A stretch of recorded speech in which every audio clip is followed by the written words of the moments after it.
आळेफाटा नगरीत आपला व्यवसाय थाटण्याचा विचार करताय तर मग आता चिंता कसली? स्वप्नपूर्ती हाईट्स भाडे तत्वावर घेऊन येत आहेत गाळे व ऑफिसेस.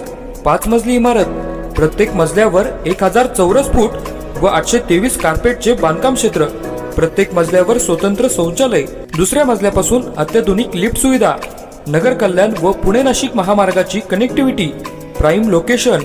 अधिक माहितीसाठी संपर्क सुरेश आर शिंदे 8169 48 68 39. तर मग विचार कसला करताय? आजच स्वप्नपूर्ती हाईट्स मध्ये आपल्या व्यवसायाची जागा निश्चित करा.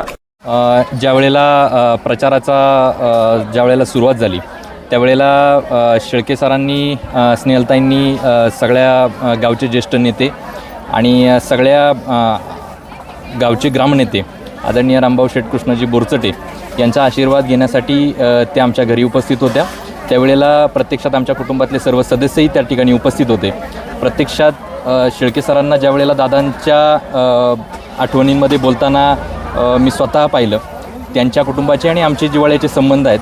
आदरणीय ग्रामनेते रामूदादा की पहिल्यापासून त्यांच्या प्रत्येक याच्या प्रचाराच्या दरम्यान मागील इलेक्शनमध्येही ते त्यांच्यासोबत होते आणि आमचा त्यांना त्यावेळेलाही पाठिंबा होता. त्यावेळेला दादांच्या आठवणींमध्ये शेळके सर ज्या वेळेला बोलत होते त्यावेळेला मीही समोर होतो. त्यांना रडताना खरोखर म्हणजे त्यांच्या आठवणींमध्ये उजाळा देताना त्यांना खरोखर रडू आलं होतं. पण ते काही खोटं नव्हतं हे प्रत्यक्षातपणे मीही पाहिलं आणि आमच्या कुटुंबातल्या सर्व सदस्यांनी पाहिलं. सगळ्या आरोप केला गेला त्यांना निवडणूक आल्यावर पुळका का, यावर तुम्ही काय सांगा? असं काही नाही. निवडणूक आले म्हणून शेळके सर आमच्या घरी आले किंवा दादांचा आशीर्वाद घ्यायला आले अशातला बिलकुलही भाग नाही. शेळके सर येता जाता त्यांच्या कामानिमित्त असो किंवा बाकीच्याही युजली ते नेहमी घरी येत जात असत. दादांशी गाठीभेटी घेत असत, सल्लामसलत करत असत किंवा राजकारणातल्या बाकीच्या काही घडामोडी असतील ते दादांपर्यंत पोहोचवण्यासाठी शेळके सर या पहिलेही यायचे.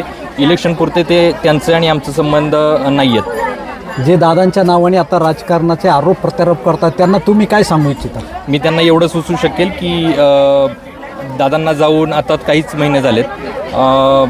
त्यानिमित्ताने आमच्या कुटुंबाची आणि आमच्या परिवाराच्या दादांच्या आठवणी अजूनही पुसले गेलेल्या नाही आहेत. त्यामुळं आमच्या कुटुंबाच्या वतीने किंवा परिवाराच्या वतीने आमची एवढीच इच्छा असेल की दादांच्या नावाच्या भोवती कुणी राजकारण करू नये किंवा त्यांच्या नावाचा फायदा किंवा बाकीचा उपयोग करू नये, एवढंच मी सांगेल.